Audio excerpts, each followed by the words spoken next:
clock in Buchenwald is still frozen at 3:15 p.m. That's the time when we were liberated. But as a child of 15 years old, I could never imagine and never believed that I will ever be liberated and I'll be a free person.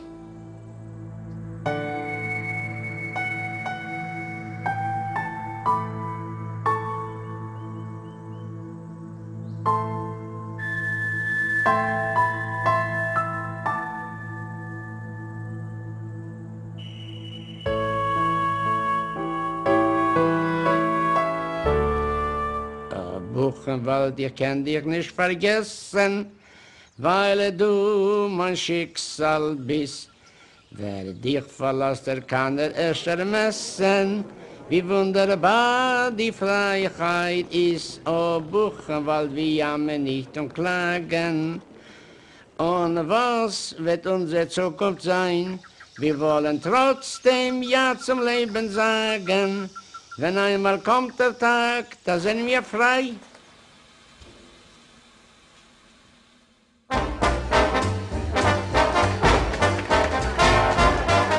There may be trouble ahead,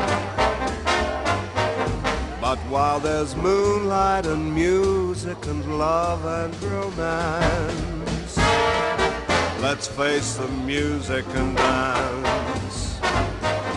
Before the fiddlers have fled, before they ask us to pay the bill, and while we still have the chance, let's face the music and dance. When I was a kid, I was always brought up with annually they have the Buchenwald Ball, and we always used to be amazed. Like, Buchenwald was a concentration camp. Why would you call a ball the Buchenwald Ball? It just didn't make sense that a name that was associated with such atrocities would actually become the name of a fantastic event that these guys put together for several hundred people.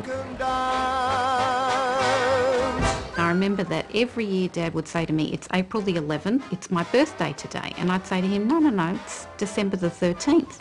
And he'd say, no, this is my real birthday because this is when I had another chance at life. And I remember Mum and Dad getting dressed up, unbelievably beautifully dressed up, to go and dance at this Buchenwald Ball. And it sort of I didn't understand till many, many years later actually what it all meant. So you could never have a phenomenon known as the Auschwitz Boys because there's no hope that one can build from that. Yet they're called the Buchenwald Boys because there is a moment of liberation at the end of it. The fact is that April 11th, 1945 marks the date of their rebirth. It's a totally new life. For those who looked back, it's like Lot's wife. You look back and there's nothing left. There's no family, there's just devastation. So the Buchenwald Boys as a concept had to be future-oriented. And that's what they did. And by having a collective identity and sharing that experience of migration, of coming to Australia, of building a life together, it gave them the ability to move on. Let's face the music and sing.